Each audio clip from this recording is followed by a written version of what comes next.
오늘 우리에게 주시는 하나님의 말씀은 시편 134편 1절에서 3절 그리고 에베소서 1장 3절 말씀입니다. 시편 134편 1절부터 3절 말씀과 에베소서 1장 3절 말씀을 제가 봉독하겠습니다. 보라, 밤에 여호와의 성전에 서 있는 여호와의 모든 종들아, 여호와를 송축하라. 성소를 향하여 너희 손을 들고 여호와를 송축하라. 천지를 지으신 여호와께서 시온에서 내게 복을 주실지어다. 에베소서 1장 3절 말씀입니다. 찬송하리로다. 하나님 곧 우리 주 예수 그리스도의 아버지께서 그리스도 안에서 하늘에 속한 모든 신령한 복을 우리에게 주시되. 아멘. 아멘. 추석 잘 쉬셨습니까? 추석 지나고 다시 여러분들 만나게 되어서 반갑습니다. 또 태풍이 올라온다고 하는데 하나님께서 또 다 지켜주셔서 큰 피해 없이 지나갔으면 좋겠습니다. 찬송을 들으면서 내일 일은 난 몰라요. 모르기 때문에 어려움도 있지만 또 그래서 우리가 하나님의 손을 잡고 또 계속 가는 거죠. 하나님의 모험입니다. 산 모퉁이 돌면 어떤 일이 있는지 알지 없지만 이제 알면 얼마나 재미가 없겠습니까? 근데 모르기 때문에 손잡고 가다 보면 놀라운 광경과 또 장면들을 또 보게 되고 그러면서 하나님의 영광을 찬양하게 되는데 우리 찬송했던 것처럼 모르지만 하나님께서 하루하루 인도해 주시고 또 우리가 우리 교회를 지켜주실 것을 확신합니다. 오늘 우리가 읽은 시편 134편은 성경에서 가장 짧은 성경장이죠. 134편 그런 성경 짧은 장 중에 하나입니다. 그런데 이 134편은 예배와 복에 대해서도 예배하는 자들이 받는 복, 또 우리가 받는 복과 예배와의 어떤 관계에 대해서 영적으로 아주 중요한 그러한 진리를 우리에게 말씀해 주고 있습니다.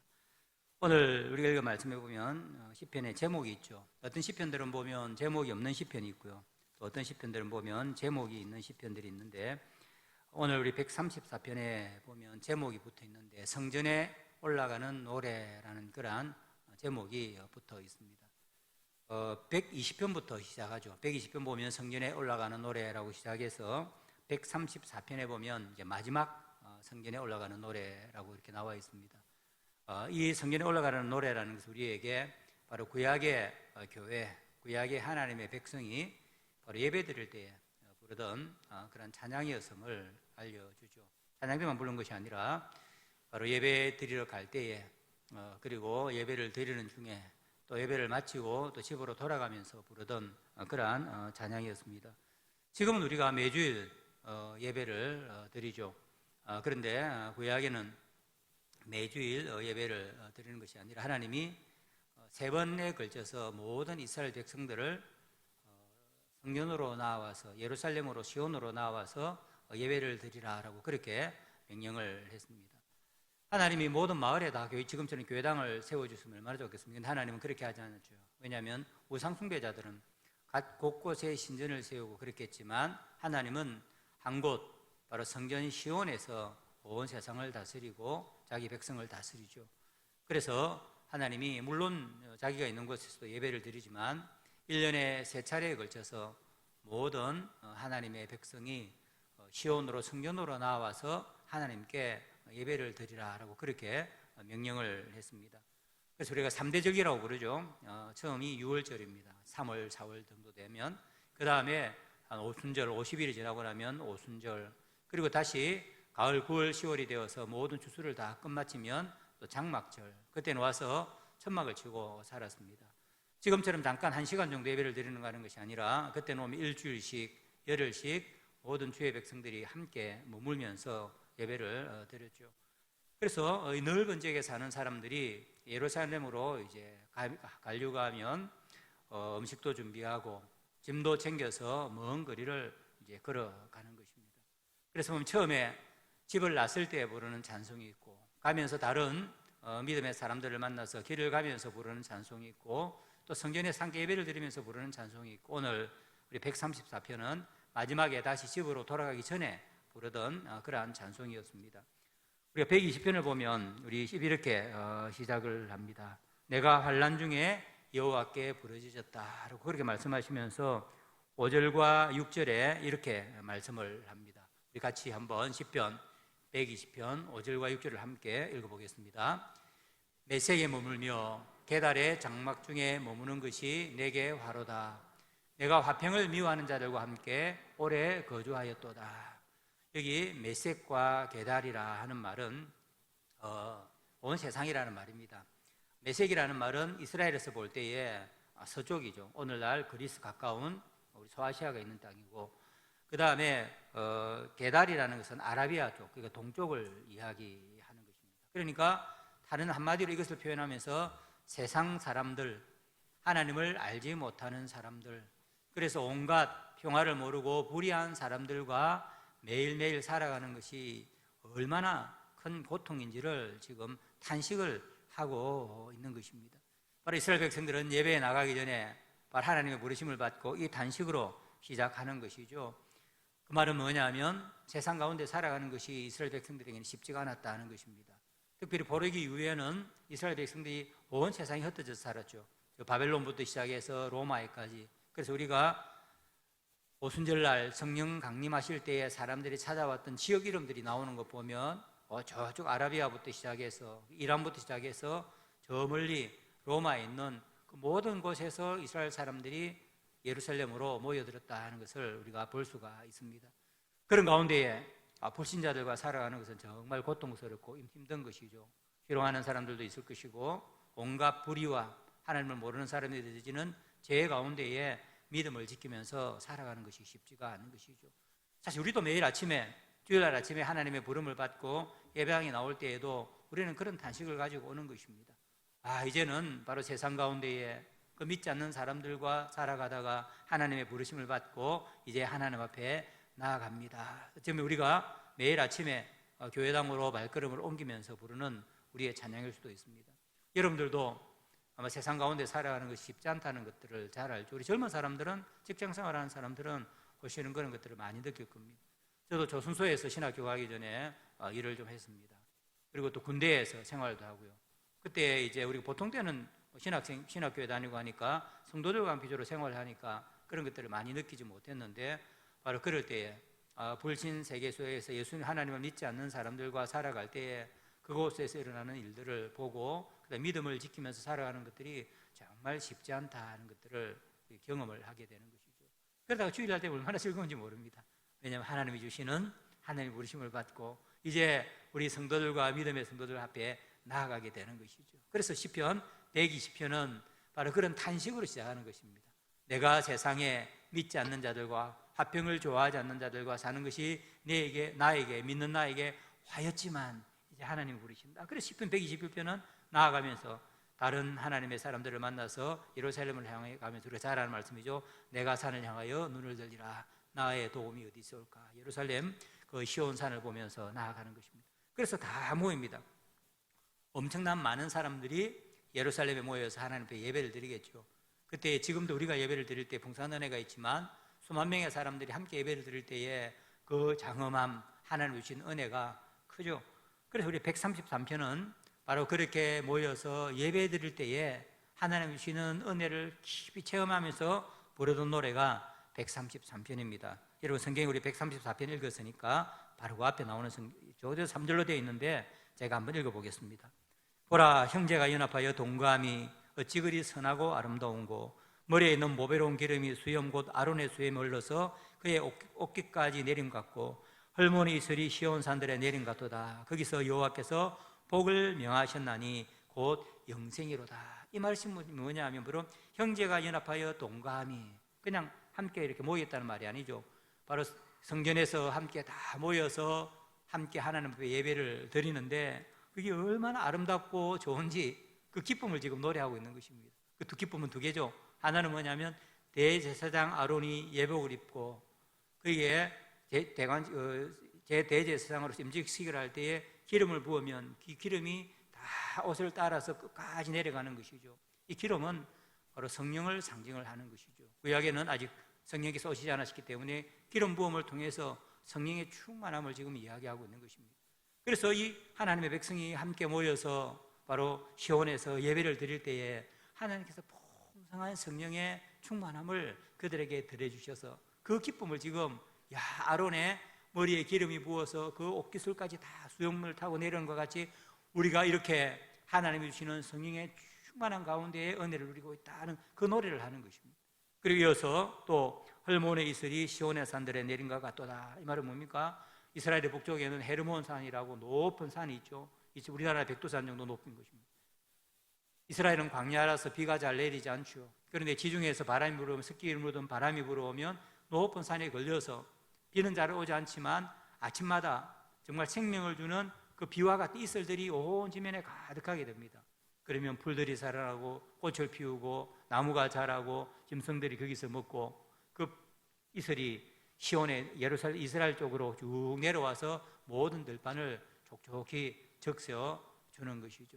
그래서 뭡니까? 그러면 모든 생명들이 살아나는 것입니다. 그래서 여기 보면 바로 시온의 산들이 내린 것 같도다. 그렇게 하나님의 놀라운 복, 그 성령 충만할 뿐만 아니라 그게 참석한 모든 예배를 드리는 사람에게 마음이 상심한 사람들에게는 새로운 용기를 주고 육신이 약한 사람들에게는 육신의 힘을 다하여 주고 어려운 사람들에게는 하나님이 도움을 주셔서 마치 마른 풀들이 새벽 이슬을 머금고 자라나는 것처럼 그런 영적인 소생이 이루어진다. 이것이 바로 지금 예배할 때에 성령 충만함과 그네들이 매일 느끼는 하나님의 은혜죠.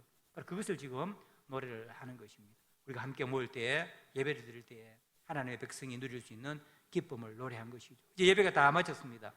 그러면 이제 일주일 열흘 동안 있다가 다시 먼 길을 걸어서 다시 살던 곳으로 돌아가야죠. 그때 부르던 찬송이 오늘 우리가 읽었던 134편입니다. 여기를 보면 3절까지 되어 있지만 사실은 주고받는 노래입니다. 먼저 지브로 향해서 가는 하나님의 백성이 성전에 남아서 성전을 지키는 제사장들에게 이렇게 노래합니다. 보라, 밤에 여호와의 성전에 서 있는 여호와의 모든 종들아, 여호와를 송축하라. 성소를 향하여 너희 손을 들고 여호와를 송축하라. 이 말은 뭐냐? 우리는 다시 생업을 찾아서 우리의 집으로 내려가지만 여러분들은 성전을 지키면서 이 성전에서 우리를 위해서 기도하고 하나님께 예배드리고 성전에 존귀하신 하나님을 섬기는 여러분들이 되십시오라고 그렇게 이야기를 합니다. 그러고 나면 그 성전에 남아서 하나님 앞에 예배를 드리는 성전을 지키던 제사장들이 이제 떠나는 사람들에게 3절을 화답을 하는 것이죠. 그것이 뭐냐면 천지를 지으신 여호와께서 시온에서 내게 복을 주실지어다. 이것이 뭐냐? 바로 축도죠. 예배를 마치고 이제 다 내려가는 사람들에게 제사장이 여러분들이 시온, 바로 하나님이 거주하시는 그곳에 천지를 지으신 그분께서 여러분들에게 복을 주실지어다, 주시기를 원합니다 라고 그렇게 축도를 하는 것입니다. 그러면 그 복을 가지고 이제 또 백성들은 돌아가는 것이에요. 그리고 다시 다음 절기가 되면 돌아오는 것입니다. 바로 오늘 이 134편은 바로 그 마지막에 드리는 그러한 주고받는 찬양인데 이것이 우리에게 아주 중요한 그러한 영적인 예배와 복과 관련된 중요한 그런 영적인 진리를 알려주고 있습니다. 제사장들이 마지막으로 집으로 돌아가는 이 하나님의 백성들에게 축도를 한 것은 그냥 좋은 이야기, 덕담을 한 것이 아니죠. 그것은 뭐냐면 바로 성경에 하나님께서 제사장들에게 바로 이렇게 예배를 드리는 하나님의 백성들에게 축복을 하라라고 그렇게 명령을 해 주셨습니다. 우리 신명기 나중에 보겠죠. 신명기 6장 22절부터 시작해서 쭉 보면 너희들은 이렇게 제사장들에게 축복하라라고 그렇게 말씀을 해 주시는 거죠. 오늘 우리가 예배 시간에도 우리 목사가 강복 선언을 하죠. 그럼 기도가 아닙니다. 하나님 주시는 복을 선언을 하는 것이죠. 오늘 우리가 예배 시간에도 강복 선언을 하는 이유가 바로 여기에 있습니다. 이처럼 예배를 마치고 이제 떠나는 사람들에게 제사장이 축도를 하는 것은 바로 하나님께서 천지를 만드신 그 하나님께서 여러분들에게 복을 주시기 원합니다 하면 하나님은 바로 이전에 하신 그 약속에 따라서 실제로 그 떠나는 사람들에게 복을 주신 것입니다. 그래서 이 사실을 우리에게 세 가지를 알려주는데 첫 번째로는 하나님은 예배하는 자에게 복을 내려주신다는 바로 그 사실입니다. 우리가 오늘 예배 드리는 것은 우리가 먼저 하나님께 나와서 예배를 드리는 게 아니죠. 하나님이 우리를 자신의 백성으로 삼아주셨기 때문에 우리가 하나님 앞에 나와서 예배를 드릴 수가 있는 것입니다. 하나님은 구원받은 백성이 구원받는데 그냥 드는 것이 예수 믿었으니까 됐다고 내버려 두신 것이 아니라 바로 주일날 하나님 앞에 나와서 예배를 드리라라고 그렇게 말씀을 하셨습니다. 하나님께서 예배를 명령하신 그 여러 가지가 있겠죠. 그 가운데 바로 하나님께서 예배 가운데에 임재하시면서 그 예배를 받으시고 우리에게 복 주시기 위한 것입니다. 구약은 1년에 몇 번만 올라갔죠. 그때는 성전이 그곳에 있었기 때문입니다. 신약 우리는 지금 있는 곳에서 다 예배를 드릴 수가 있습니다. 더 이상 성전이 필요가 없죠. 만일 구약처럼 지금도 우리가 예루살렘에 있는 성전에 와서 예배를 드리라면 우리가 얼마나 예수 믿기 힘들겠습니까? 1년에 몇 번씩 보따리 사들고 비행기 타고 어떻게 그 예루살렘까지 갈 수가 있겠습니까? 근데 구약 성경에 보면 메시아의 예언 가운데 아주 놀라운 말씀이 있죠. 바로 메시아께서 오시면 이방 사람들이 이 성전에 오지 않고 자기가 있는 그곳에서 하나님을 경배하게 될 것이다 라고 그렇게 말씀을 하셨습니다. 바로 그 약속이 이루어진 것이죠. 예수 그리스도께서 오셨습니다. 참 성전이시죠. 더 이상 돌로 만든 성전은 이제 없어졌습니다. 바로 우리가 모인 이곳에 예수님께서는 말씀하시기를 두세 사람이 모인 그곳에 나도 있겠다라고 이야기하시고 예수 믿는 사람들이 모이면 그곳이 바로 예수 그리스도의 몸인 성전이다라고 말씀을 해 주셨습니다. 그래서 우리가 모여서 이곳에 예배를 드리면 이곳이 바로 성전이 되는, 성전이라는 거니까 하나님이 임재하시는 곳이죠. 그래서 두세 사람이 모이는 곳에 나도 임재하겠다, 나도 그곳에 있겠다, 그래서 너희들의 예배를 받고 복을 내려주시겠다라고 그렇게 말씀하신 것입니다. 우리가 믿음이 부족하고 때로는 우리가 신앙이 오르락내락하기 때문에 때로는 우리가 충분히 느끼지 못하지만 우리가 늘 알아야 되는 것은 하나님이 우리를 부르셔서 이 자리에 오셨으면 우리 눈으로는 볼 수 없지만 하나님이 이곳에 임재하셔서 자기 백성 가운데 임재하셔서 우리의 예배를 받으시고 우리에게 복을 내려주신다 하는 것입니다. 이것이 바로 하나님께서 우리에게 약속해 주신 것이고 이것이 바로 예배를 드릴 때에 바로 영으로 임재하셔서 우리 예배를 받으시는 실제적인 이런 것입니다. 그런데 하나님께서는 바로 이 예배하는 자들에게 복을 허락을 해 주시는 것입니다. 우리 민수기 6장을 같이 한번 22절부터 한번 말씀을 읽어 보겠습니다. 여호와께서 모세에게 말씀하여 이르시되 아론과 그의 아들들에게 말하여 이르기를 너희는 이스라엘 자손을 위하여 이렇게 축복하여 이르되 여호와는 내게 복을 주시고 너를 지키시기를 원하며 여호와는 그의 얼굴을 내게 비추사 은혜 베푸시기를 원하며 여호와는 그 얼굴을 내게로 향하여 드사 평강 주시기를 원하노라 할지니라 하라. 그들은 이같이 내 이름으로 이스라엘 자손에게 축복할지니 내가 그들에게 복을 주리라. 하나님 약속이죠. 바로 하나님이 그 제사장에서 능력이 있어서 가는 것이 아니라 바로 제사장들에게 이 복을 선언하라고 하나님께서 말씀하셨습니다. 제사장들이 선언을 하면 하나님이 그 약속하신 복을 주시겠다. 이 선언이 언제 일어났냐면 바로 예배 가운데에, 특별히 예배의 마지막에 이렇게 선언을 하시는 것이죠. 우리가 구약 성경 레위기 9장 22절에 23절에 보면 바로 예배의 마지막에 축도를 했다 하는 것을 우리가 알 수가 있는 것입니다. 그리고 이 복의 내용은 무엇입니까? 예배하는 자들에게 주시는 내용은 크게 세 가지죠. 하나님이 너를 지키시고 하나님이 보호입니다.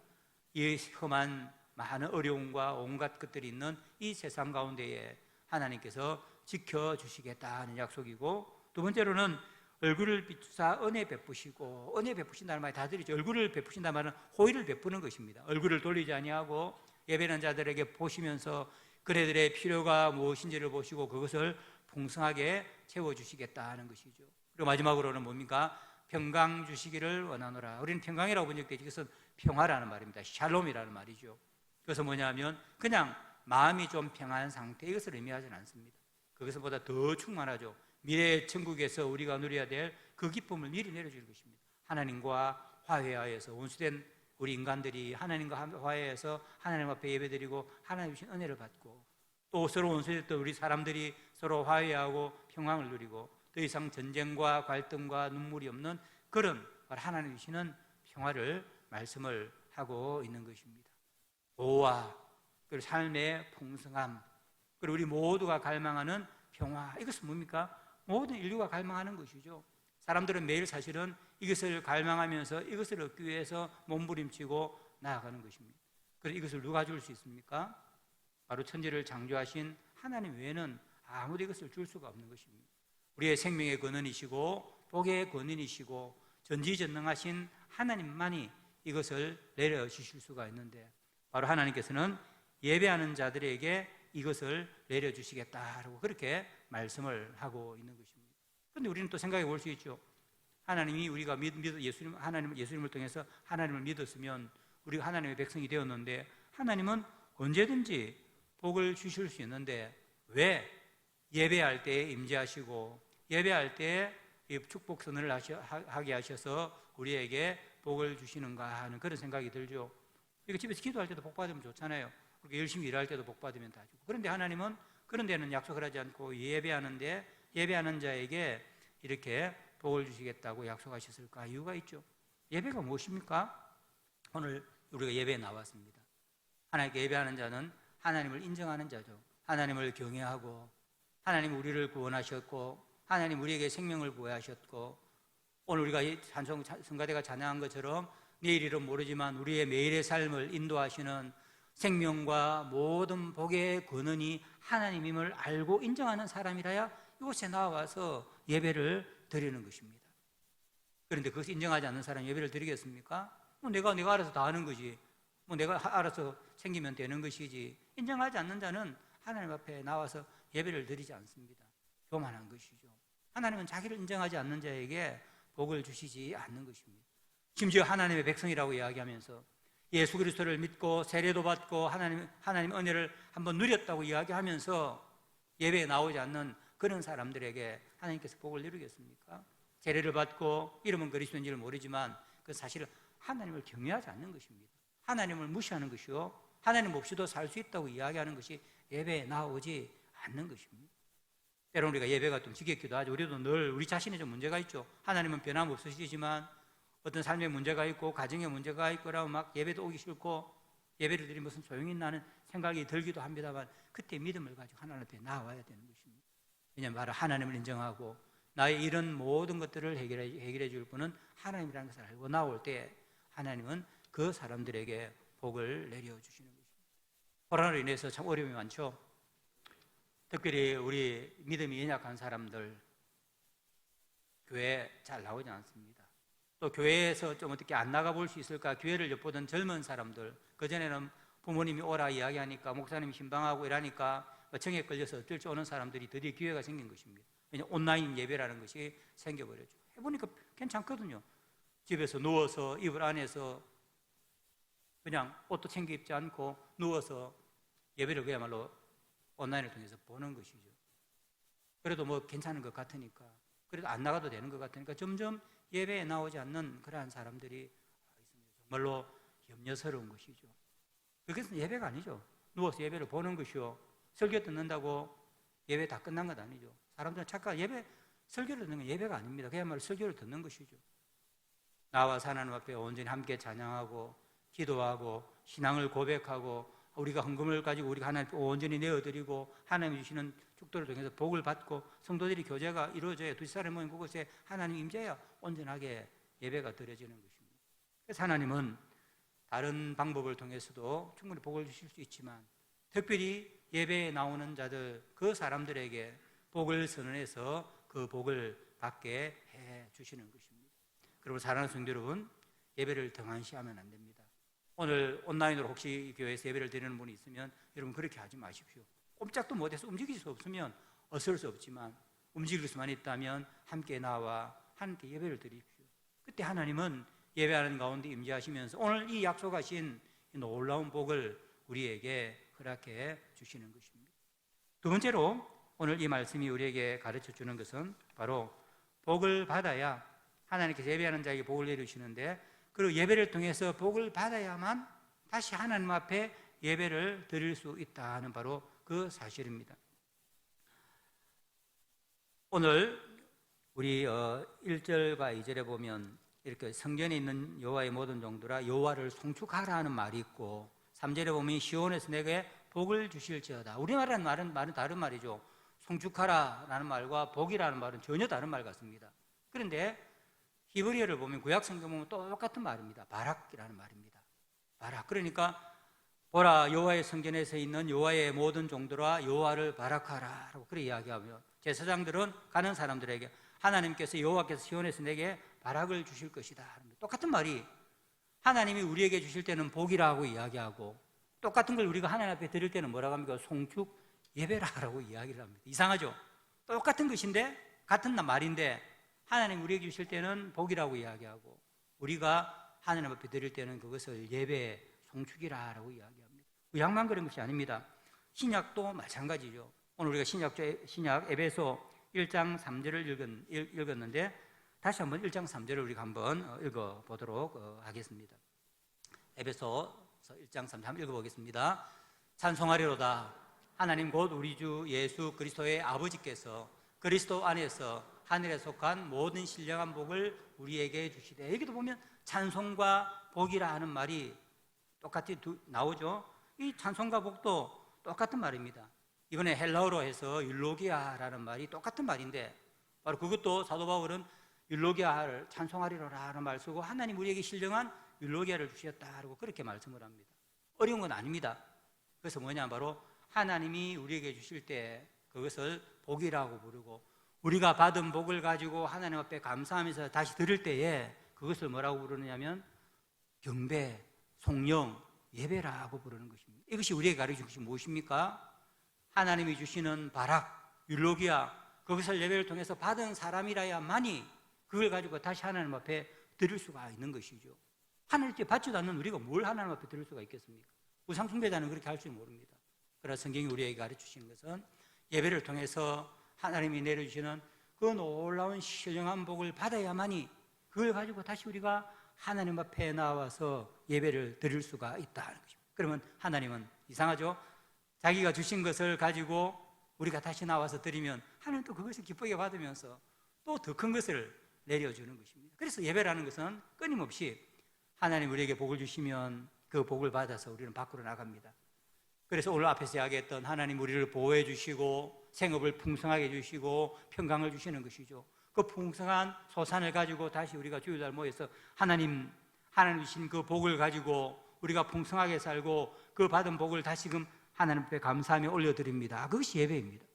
그래서 만약 우리가 하나님의 복을 받지 못하면 어떻게 하나님 앞에 예배를 드릴 수가 있겠습니까?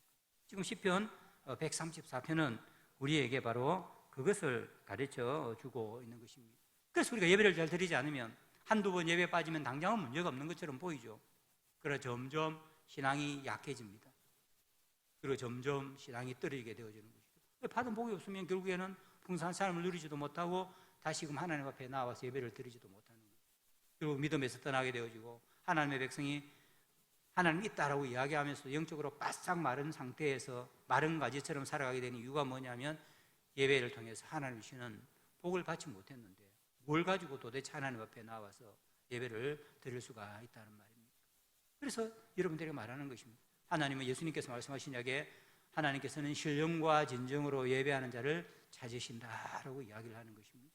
우리가 당장 눈으로 보이는 것이 없고 당장 뭔가를 변하는 것이 없다 하더라도 우리는 이것을 믿고 하나님 앞에 나와서 예배를 드리면서 하나님 복 주시옵소서 그 약속한 복을 주시옵소서 하고 우리가 그 복을 받아야 되는 것입니다. 그래야 우리가 다시 풍성해져서 밖에 나가서 그죠? 우리가 풍성한 은혜를 누리고 우리의 생업도 복을 받고 그래서 다시 우리가 하나님 앞에 나와서 더 감사함으로 우리가 예배를 드릴 수가 있는 것입니다. 시편은 바로 우리에게 또 그것을 나누죠. 마지막으로 또 가르쳐 주는 것은 뭐냐면 바로 예배를 통해서 복을 받아야 복을 다른 사람에게 나누어 주는 복의 전달자가 될 수 있다는 바로 그 말씀입니다. 우리가 축도는 항상 예배 마지막에 하죠. 마지막에는 이유가 뭐겠습니까? 이리 와서 축도하면 우리가 복 받아서 하나님 주시는 복 받아서 예배를 드리면 더 풍성하게 하나님 앞에 예배 드릴 수 있지 않겠나 생각을 하죠. 물론 하나님께서는 그렇게 하실 수 있지만 예배의 마지막에 축도를 하시는 이유가 뭐냐면 이제 너희들 그 복을 받아서 밖으로 나가서 너희들이 그 받은 복을 사람들에게 나누어 주라 하는 것입니다. 우리 교회도 찬송 부르죠. 오늘 나중에 보면 우리가 축도하고 난 뒤에 여러분 헤어지기 전에 복의 통로가 되게 하여 주시옵소서. 여러분 찬송하지 않습니까? 왜 찬송합니까? 우리가 예배를 통해서 받은 이 하나님의 놀라운 신령한 은혜를 우리만 가지고 사는 것이 아니라 이것을 밖에 나가서 하나님을 믿지 않는 사람들에게 나누는 우리의 복의 통로가 되게 해 주십시오라고요. 근데 복을 안 받았는데 어떻게 복의 통로가 되겠습니까? 교회 와서 하나님 주시는 풍성한 은혜를 누리지 않는데 이 영적인 예수 믿는 기쁨을, 예수 믿는 우리가 변한 삶을, 하나님 주시는 일상에서 오는 풍성한 것을 가지고 가난한 사람들을 돕고 위로하고 복음을 전하고 어떻게 그 일을 할 수가 있겠습니까? 오직 하나님이 우리에게 주셔야, 우리가 그 받은 복이 있어야 나아가서 그것을 할 수가 있는 것이죠. 그래서 마지막에 축도하는 것입니다. 축도를 하면 제가 한번 물어봤습니다. 우리 교회 청년들에게 너희들은 예배 시간이 언제가 제일 좋나? 축도 시간이 제일 좋습니다. 왜? 그럼 드디어 예배가 마쳤다. 들어올 때는 인상이 오다가 나갈 때 항상 보면 예배 들어오는 사람보다 나갈 때 기분이 더 좋습니다. 예배를 마쳤다는 거죠. 드디어 끝이 났다. 그게 의무라서 그렇습니다. 의무 예배 안 드리면 경상도 표현이 찝찝하다, 하나님 한 방 치실 것 같고 이상하니까 어쩔 수 없이 힘들지만 와서 예배를 드리는, 예배는 그런 것이 아니죠. 그러다가 드디어 축도하면 자 우리 하나님 복을 받겠습니다. 와 드디어 예배 마쳤다. 끝나고 빨리 돌아가서 이것도 하고 저것도 하고. 하나님은 그렇게 해주시는 건 아니죠. 정말 축도할 때 여러분들이 늘 기억해야 되는 것은 오늘 여기 마지막에 시온에게 내게 복을 주시옵소서 할 때 우리가 아멘으로 받아야 됩니다. 예 하나님, 바로 오늘 구약의 그 대제사장을 통해서 복을 주면 그 복을 내가 반드시 줄 것이라고 약속하신 주님, 지금 주님께서 목사를 통해서 선언한 그 복이 내 것이 되게 하여 주시옵소서. 그래야 해서 끝나는 것이 아니죠. 내만 먹고 잘 사는 것이 아니라 나아가서 주위 사람, 내 가족에게, 내 주위에 있는 내 친척에게, 내가 일하는 일터에 내 주위에 있는 모든 사람들에게 이 복이 증거되게 하여 주시옵소서. 그래서 열방이, 모든 사람들이 하나님의 은혜와 하나님의 능력을 알게 하여 주시옵소서. 그래서 내가 그런 복된 바로 통로가 되게 하여 주시옵소서. 그렇게 하면서 아멘 하면서 받아야 되는 것입니다. 축도는 예배를 마쳤다는 순서 표시도 아니고 집에 돌아가도 좋다는 그런 이야기 아니라 바로 예배 드리는 자에게 하나님이 주시는 복입니다. 그러니까 우리가 받을 때마다 여러분 항상 앞으로는 기도하죠. 그래서 우리가 1장 10편 167편이 바로 그 이야기죠. 축도하고 나면 다시 67편입니다. 하고 나면 온 성도들은 67편의 말씀을 가지고 다시 화답을 했습니다. 그게 뭐냐면 예 하나님은 그 얼굴을 비추어서 우리에게 복을 주시옵소서. 그래서 열방이 다 주님을 찬송하게 하옵소서. 예 복을 주시옵소서. 이 복을 받고 나아가서 열방이 하나님을 모르는 사람들이 하나님을 알고 그들도 주님을 찬송하게 하옵소서. 그렇게 화답을 한 것입니다. 그래서 우리도 예배를 드릴 때마다 마지막 축도를 할 때마다 여러분 아멘 하면서 하나님 이 복을 주셔서 우리 마음에 제가 밖에 나아가서 안 믿는 사람들에게, 내 주위에 있는 사람들에게 이 생명의 복음을 나누고 하나님 주신 우리의 삶의 풍성함을 가지고 다른 사람들을 돕고 하나님의 영광을 드러내게 하여 주시옵소서. 그리고 다시 그것의 열매를 가지고 하나님 앞에 나와 예배 드리게 하여 주시옵소서. 우리의 기도가 되는 거죠. 그런 믿음을 가지고 할 때 하나님은 시건하시는 분이 아니죠. 하나님은 약속하신 것을 반드시 지키시는 분입니다. 독생자를 보내주시겠다 하신 그분이 독생자를 보내주시고 십자가에 죽기까지 자신의 약속을 이루어주신 그분께서 우리에게 예배하는 자에게 복을 주시겠다고 그 증거로 축도를 해주셨으니까 예배하면서 그 복을 받아야 되는 것입니다. 앞으로 여러분들 우리가 예배 시간마다 축도할 때마다 아멘 아멘 하면서 그 복을 받게 해주시고 그 다음 마음속에 하나님 이 복을 받아서 다른 사람들에게 이 복을 나누어주는 복의 통로, 복의 전달자가 되게 해주십시오. 그렇게 기도하는 여러분들이 다 되기를 바랍니다.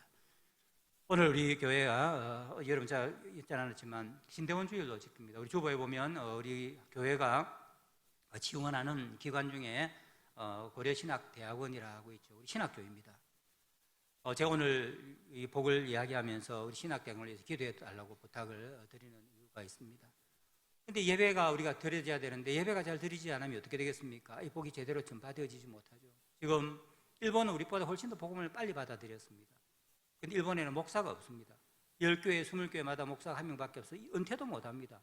목사가 없어서 예배를 제대로 드릴 수가 없으니까 사람들이 복을 받겠습니까? 그래서 우리 보고 자꾸만 목사를 보내달라고 합니다. 한국 사람이 일본하고 문화도 비슷하고 일본 말을 빨리 배우니까 우리 학교에도 늘 연락이 옵니다. 목사 좀 보내달라고. 유럽도 오늘날 마찬가지죠. 그 아름답던 오래된 교회, 우리에게 복음을 전했던 교회가 카페가 되고 술집이 되고 심지어는 이주한 무슬림들이 그것을 사서 모스크로도 사용하고 있는 정말 가슴 아픈 일들이 일어나고 있습니다. 왜 이런 일들이 일어나죠? 일본은 왜 이런 일이 일어났고 우리보다 복을 먼저 받았는데 유럽은 왜 이런 일들이 일어나겠습니까? 예배가 제대로 드려지지 않는 것이죠. 그 가운데 가장 중요한 것이 뭐냐면 목사가 없기 때문입니다. 그 가운데 신학교가 잘못한 것이죠. 유럽에 오면 왜 유럽의 교회가 이렇게 약해졌습니까? 성도님들의 믿음이 갑자기 약해진 게 아니에요. 가장 중요한 것은 뭐냐면 신학교에 잘못된 신학이 들어온 것입니다. 성경을 하나님의 말씀을 그대로 받아들이지 않고 인간의 종교 문서로 받아들이면서 이 안에 누구 말, 바울이 한 말, 이거는 뭡니까? 베드로가 한 말 서로 다르다, 뭐 쓸데없는 그런 짓을 신학교에서 신학교 교수들이 한 거예요. 그러니까 배운 학생들이 뭐라고 해야겠습니까? 신학교는 이 성경은 하나님 말씀이 아니구나. 그래서 남아있는 것은 무엇이죠? 하나님도 믿지 않고 예수님 이적도 믿지 않고 동년의 탄생도 믿지 않고 그런 사람이 성령을 믿으며 죄의 사함을 믿겠습니까? 우리 신앙 고백했듯이. 뭐가 남아있느냐 하면 결국 기독교는 윤리적 종교라는 거죠. 딴 사람에게 바로하고 남들이 나에게 해달라는 대로 남들에게 잘해주는 황금률, 그것을 가르치는 윤리적인 기관으로 바뀌어버리고 말입니다. 그것이 성령이 역사하겠습니까? 그런 학교에 그런 곳에서 공부한 사람들이 계속 목회를 하니까 교회가 문을 닫는 것입니다. 그리고 신학교도 가지도 않죠. 그리고 어려우니까 어떤 일이 생기느냐 하면 신학교가 나라로부터 지원을 받는 게 우리에게 큰 도움을 줬던 네덜란드의 화란 교회가 있죠. 우리 송도에 있는 복음병원 옛날 제가 공부한 신학교 건물을 지을 때 우리 고신 교회들이 아주 가난한 70년대 정도 되니까 돈이 없을 때 거기에서 우리에게 헌금을 보내주셔서 우리 참 좋은 학교를 지었습니다. 그런데 그 학교가 문을 닫게 되었습니다. 사람들이 오지 않아요. 왜 목사를 양성한 학교가 문을 닫게 되느냐? 거기도 자유주의 신학이 들어와버린 거예요. 그 좋은 신학을 가진 곳이. 왜냐하면 점점 어려우니까 교회가 기도하지 않고 교회가 신학교에 물질적으로 지원하지 않으니까 신학교 교수를 청빙을 할 수가 없잖아요. 그래서 나온 것이 뭐냐면 나라로부터 지원금을 받자. 나라가 공짜로 돈을 줍니까? 돈을 주면 교수 임명할 때까지 간섭하는 것입니다. 그래서 동성애를 인정하는 성경의 말씀은 하나님의 말씀이 아니라 인간의 종교 문서라고 가리키는 그런 사람을 받아두라. 그런 사람이 가르치도록 해라 하니까 나라에서 돈을 받으니까 안 받을 수가 없잖아요. 그래서 지금 다 무너져 버렸습니다. 그래서 유럽의 교회들이 점점 무너져 가는 것이죠. 그런데 그곳에 가서 참된 하나님의 말씀을 가르치고 예배를 드리면 교회가 살아납니다. 우리 제 선배 중에 한 분인 이중환 목사님이라는 분이 영국에 유학을 가셨어요. 일요일 예배를 드리러 가야 되니까 한국 한인교회가 없으니까 교회당에 갔는데 아주 멋있는 교회가 있어서 들어가 보니까 할머니 한 6분밖에 없더랍니다. 그래서 설마 예배를 드리겠자고 아무리 기다려도 예배를 안 드리고 할머니들이 몇 번 찬송 부르고 다시 집으로 돌아가시더래요. 그래서 왜 예배 안 드립니까? 하니까 우리는 목사가 없어서 우리가 그냥 모여서 찬송 부르고 그냥 옛날에는 사람들이 많았고 목사님 계실 때는 예배도 드리고 너무 좋은 눈물을 흘리시더라고요. 그 다음에 한 주간 지나고 난 뒤에 목사지 않습니까? 마음이 너무 아파서 할머니들에게 말을 했다. 우리 권사님 정도 되겠죠. 제가 한국에 와서 영어는 엉망진창이지만 제가 목사입니다. 제가 예배를 인도할 테니까 우리 함께 예배를 드리겠습니까? 할머니 너무 좋아하시더래요. 그래서 같이 얼마 안 되고 영어가 완벽하지 않지만 목사님이 설교 말씀을 준비해서 영어로 예배 드리고 설교를 하기 시작했습니다. 1년 만에 70명이 모였습니다. 2, 3년 만에 200명 가까이 젊은 사람들도 다 돌아오고 마을 사람들이 다 돌아왔습니다. 왜냐하면 예배가 다시 회복이 되어지니까 바로 성도들이 모여서 하나님 앞에 예배하고 찬송하고 말씀이 덤퍼되고 복음이 선포되어지고 축도를 하고 하는 예배가 회복되어지니까 교회가 다시 살아난 거예요. 그분이 학교에 와서 몇 번이나 이야기했습니다. 우리 학생들 보고 옛날에 영국이 우리에게 선교사를 보내줬지만 우리가 이제는 영국 교회를 도와줘야 됩니다. 여러분들 영어 좀 열심히 해서 영국으로 와서 영국 교회는 목사가 없습니다. 여러분들이 영국 교회를 맡아서 목회를 해 주십시오. 우리 학생들에게 경건의 시간에 부탁을 했습니다. 바로 우리가 신학교를 위해서 기도해야 되는 이유가 바로 여기에 있는 것이죠. 우리가 계속해서 예배를 드리고 하나님의 풍성한 은혜를 누리려고 하면 바른 신학 가운데에 목사를 양성하는 그런 신학교가 있어야 이 예배가 계속해서 지속되어지고 예배를 통해서 예배에 임재하시면서 예배를 통해서 복을 내려주시는 하나님의 은혜가 임하는 것입니다. 우리 고려신학교는 한국에서 두 번째로 해방 이후에 두 번째로 세워졌죠. 첫 번째가 가슴 아프게 조선신학교라는 것이 세워졌습니다. 일제가 만든 거죠. 이 조선신학교가 뭐냐면 자유주의 신학교입니다. 앞에 제가 말씀드렸던 하나님의 성경은 하나님의 말씀이 아니라 종교 문서다 하는 타 종교에도 구원이 있다. 오늘 우리가 한국 신학교라고 부르는 것입니다. 그런 데는 동성애 다 인정을 하죠. 지금도 그런 학교가 세워지니까 우리 옥중에 있던 우리 성도님들, 옥중 성도들의 마음이 뜨거웠습니다.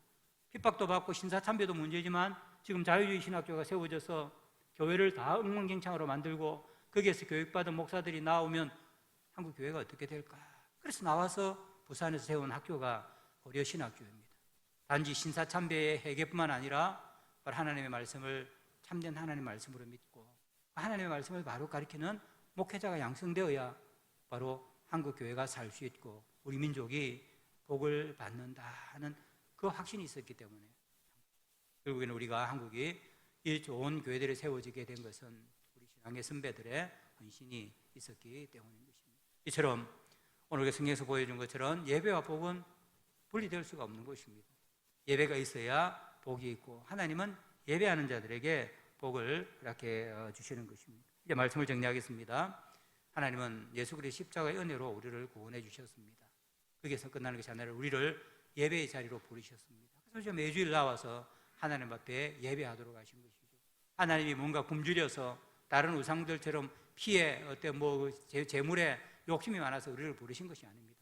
우리와 교제하고 하나님 백성이 우리가 풍성한 삶을 살고 그 복을 나누어주고 하나님의 영광을 돌리도록 복을 주시기 위해서 우리를 부르신 것입니다. 우리는 예배자로 하나님 앞에 나와 예배를 드리는 참된 예배자에게 하나님은 약속하신 그 복을 허락해 주시는 것입니다. 다른 많은 것들과 마찬가지로 우리가 왜 일이 일어난지는 알지는 못하지만 우리가 예배의 자리를 지키고 예배할 때 하나님이 선포하시는 그 복이 우리 가운데 임하여서 우리도 모르는 사이에 우리 심령이 흥하게 되어지고 우리의 삶이 변하고 기쁨이 차고 넘치고 우리의 생업이 복을 얻으면서 다른 사람들에게 나누어주는 것이죠. 예배가 없으면 복도 없습니다. 복을 받지 않으면 다른 사람들에게 복의 통로가 될 수도 없습니다. 또 복을 받지 못하면 다시 하나님 앞에 나와서 하나님 주신 그 율로기아, 하나님 주신 바락이라는 걸 가지고 다시 하나님 앞에 올려드릴 수도 없습니다. 온전히 하나님 앞에 이 예배를 드리게 되어질 때 하나님 우리에게 주시는 그 복을 가지고 다른 사람들과 나누고 전달하고 다시 그 복을 가지고 우리가 하나님 앞에 나와서 더 큰 복을 누리게 되는 것입니다. 오늘 우리 영원한 교회, 오늘 우리 성도님 여러분들은 참된 예배자가 되기를 바랍니다. 그래서 하나님이 약속하신 이 복을 받아 풍성하게 누리고 나누어주고 다음 주일 이 자리에 나올 때는 더 놀라운 하나님께 받은 복으로 예배를 올려드리고 더 풍성한 복을 받는 그러한 복된 여러분들이 다 되기를 바랍니다. 하나님 아버지 감사합니다. 오늘 우리에게 이 말씀을 통하여서 예배와 복에 대해서 말씀해 주신 것 감사합니다. 참된 예배자가 되게 해주시고 그 복을 받아 다른 사람들에게 나누어주고 다시 그 복을 가지고 하나님 앞에 예배자로서는 복된 저희들 다 되게 하여 주시옵소서. 예수님의 이름으로 기도드리옵나이다.